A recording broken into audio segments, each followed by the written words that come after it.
ক্ষীর খেতে আমরা ছোট বড় সবাই ভালোবাসি।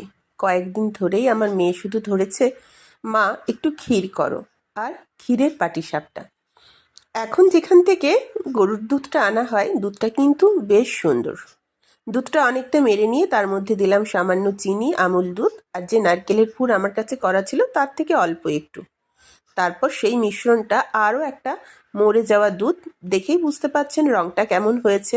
নিচের যে দুধটাই আমি ঢাললাম সেটা কিন্তু কোনো গুড় মেশানো নেই, সেটা দুধটাই মরে ওই রং হয়েছে। আজকাল ভালো গরুর দুধ পাওয়া খুব কষ্টের, কিন্তু এখন মেয়ে যেখানে পড়তে যায় সেখান থেকে সন্তু নিয়ে আসে, একদম টাটকা দুয়ে দেয়। সত্যি দুধটা দারুণ। এই ক্ষীরটাকে, এই ক্ষীরটা নয়, মানে এই দুধটাকে আমি একদম শুকনো করে ক্ষীর করে নেব। সাইডে যেটা লেগে আছে সেটাও মুছে নেব। দেখতেই পাচ্ছেন অনেকটা গাঢ় হয়ে গেছে। একে আরও একটু শুকনো করলেই তৈরি একদম সুস্বাদু ক্ষীর। ক্ষীর খেতে ভালোবাসে না এমন খুব কমজনই আছে।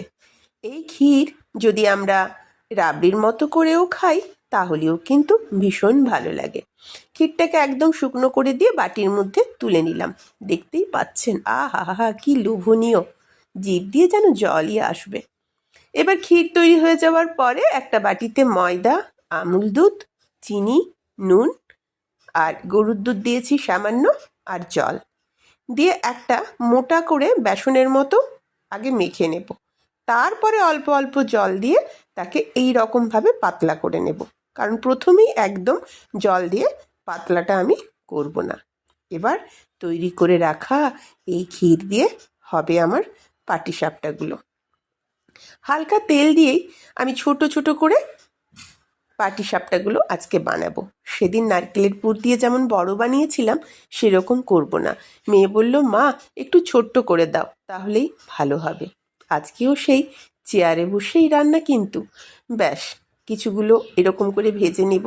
যেহেতু ওখানে দাঁড়িয়ে রান্নাটা করতে করতে, মানে এগুলো ভাজতে ভাজতে আমি আজকে পিঠেটা মুড়তে পারবো না, তাই সবগুলো একসাথে তৈরি করে নিয়ে এসেই খাটের উপর বসে বসে করব। একটু বড় হলে পুরটা দিয়ে ভেতরে এটা করতে সুবিধে হয়। যেহেতু পিঠেটা একটু ছোট, তাই আমাকে দুটো হাতই লাগাতে হবে। দেখলাম পুরটা মানে ক্ষীর। আহা হা হা, ক্ষীর যে কি ভালো লাগে। একদম ক্ষীর দিয়ে সুন্দর করে মুড়িয়ে দিচ্ছি পাটিসাপটা পিঠেগুলো। একে একে আমার অনেকগুলো হয়ে গেল। সাইজটা ছোট, বাচ্চা বাচ্চা, কিন্তু মুড়ে দিলে কিন্তু আর খুব বেশি বাচ্চা থাকছে না। দেখতেই পাচ্ছেন কেমন হচ্ছে। খেতে যে কি অপূর্ব হয়েছিল বলে বোঝাতে পারবো না।